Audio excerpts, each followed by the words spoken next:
If you're over 70 and waking up at 3 a.m., and your doctor told you it's your prostate, there's something about that 3 a.m. moment he almost certainly never looked at. Not because he didn't care, because the question he asked was about your bladder. And the question he should have also asked was what your blood sugar was doing at that exact moment. Those are not the same question. Robert was 74 when he mentioned to his doctor that he'd been waking up 2 or 3 times a night. His doctor nodded, said it was probably his prostate. Robert nodded back. Neither of them looked at the fasting glucose reading sitting right there in the chart in front of them, the one that had been quietly climbing for 8 months. The prostate answer wasn't wrong, exactly. After 70, bladder capacity does shrink. The urge signal gets stronger. That part is real.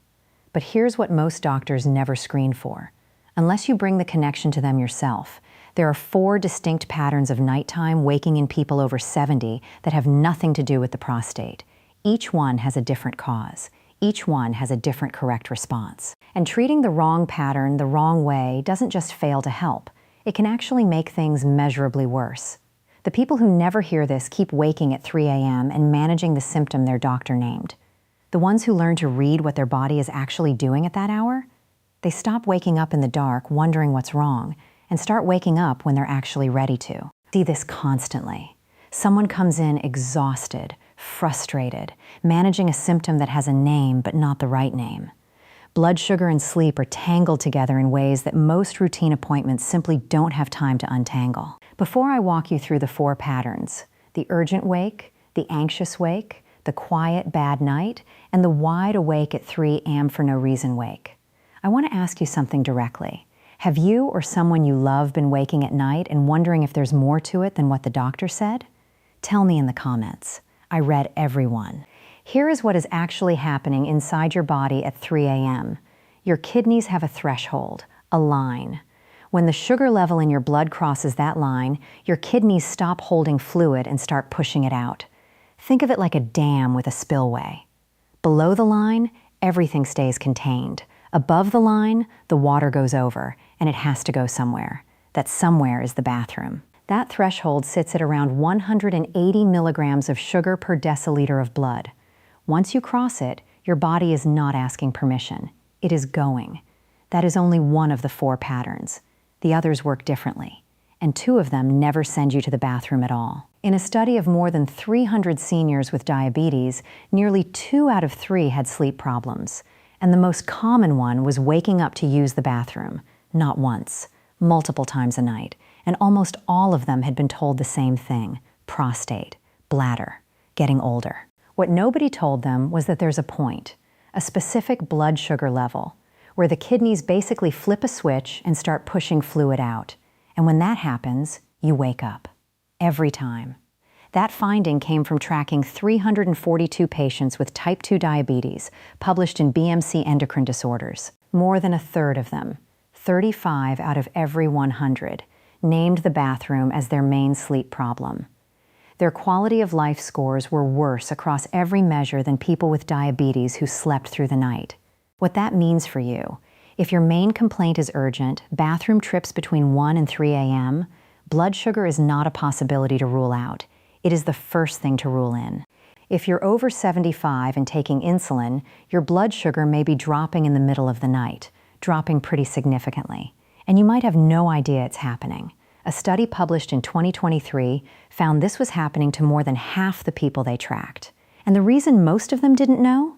It doesn't feel like low blood sugar. It feels like a bad dream, or like you just woke up anxious for no reason. So they'd lie there for a while, maybe get a glass of water, go back to sleep, never once thinking it was their blood sugar. That study, published in the Journal of the American Geriatric Society and called the HYPOAGE study, tracked 155 people aged 75 and older who were using insulin. Nearly 2 out of 3 of them had blood sugar drop below a dangerously low level for at least 15 minutes during the night. Most of them never felt it happening. What that means for you, if you are on insulin or a sulfonylurea, a class of diabetes pill that also lowers blood sugar, and you are waking up feeling rattled, anxious, or sweaty, that is not anxiety. That is your body sounding an alarm. Please bring this to your doctor before your next dose adjustment. Not every blood sugar problem announces itself with a 3 a.m. bathroom trip. There's a quieter version, one where your levels are elevated overnight but not quite high enough to send you rushing to the bathroom. What you get instead is just a bad night. You sleep, but it doesn't feel like sleep. You wake up with a dry mouth, maybe a dull headache that's already there before you've had your first cup of coffee. You didn't wake up dramatically. You just didn't really rest. This pattern is harder to catch precisely because nothing dramatic happens. When sugar stays elevated through the night without crossing the spillway threshold, the body is still working harder than it should. Sleep quality drops. The rest you get is shallow. What that means for you, if your nights feel like you slept but didn't recover, the answer is not a better pillow. It is your daytime blood sugar pattern. Here's something your doctor may never have mentioned. Around 2 or 3 in the morning, your body releases a stress hormone, cortisol, as part of its natural wake-up process. In most healthy younger adults, that's not a big deal.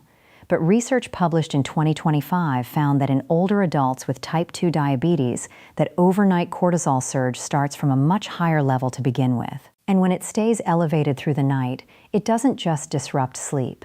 Over time, it's been directly linked to muscle loss, the kind that makes you feel weaker than your age should explain. The cortisol timing was confirmed in a separate study. The lowest point of cortisol in your body is around midnight. It starts climbing around 2 a.m.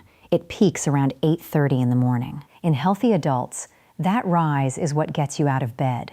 In people with type 2 diabetes, that rise starts from a higher floor, and the midnight levels themselves are already elevated. That 2025 study found that higher midnight cortisol was directly tied to muscle loss in people with type 2 diabetes. What that means for you. If you are waking between 3 and 5 a.m. feeling completely alert with no urgency and no anxiety, your cortisol timing may be waking you before your alarm clock gets the chance. If yours is the urgent kind. The can't-wait bathroom trip at 2 a.m. Here's what not to do. Reach for a bedtime snack. A snack adds carbohydrates on top of blood sugar that's already high enough to be sending you to the bathroom. You'd be adding fuel to the very thing waking you up. The question to ask your doctor is this: can we look at what my blood sugar is doing between 10 p.m. and 3 a.m. and whether my dinner is pushing me over the kidney threshold? That single question opens a conversation most routine appointments never get to. Now here's the flip. If yours is the anxious wake, heart pounding, sweating, that rattled feeling for no reason, a small bedtime snack is actually the right answer. A little protein or fat before bed can stabilize blood sugar through the night and stop that drop cold. Same symptom on the surface. Completely different cause. Completely different solution. The question to bring to your doctor here: is my blood sugar dropping during the night? And should we be checking for that before we adjust my dose?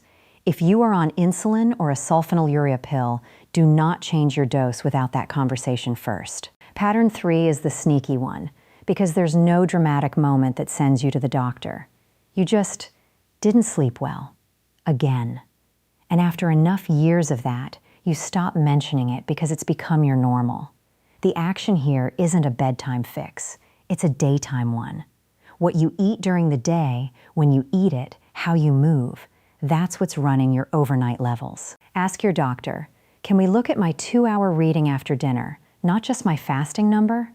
The fasting number alone misses what dinner is doing to your overnight baseline.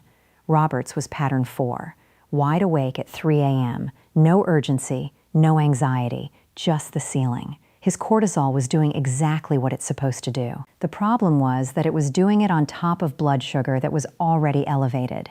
And together, those two things were strong enough to wake him up every single night.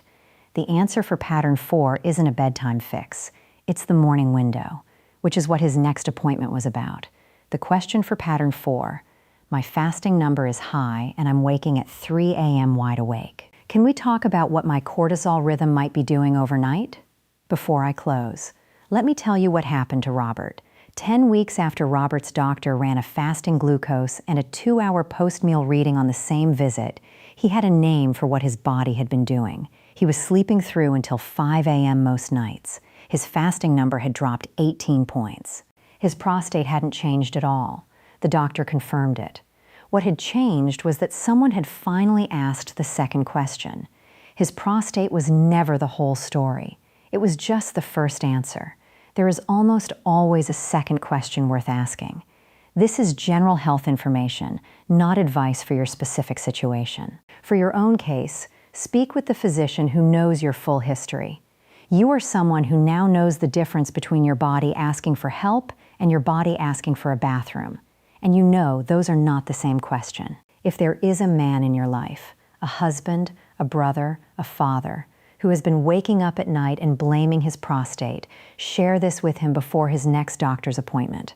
I get messages every week from people who have been waking at 3 a.m. for years, managing it, compensating for it, never once thinking it was connected to their blood sugar. If that is you, or someone you care about, this video exists so you walk into that next appointment with the right question ready.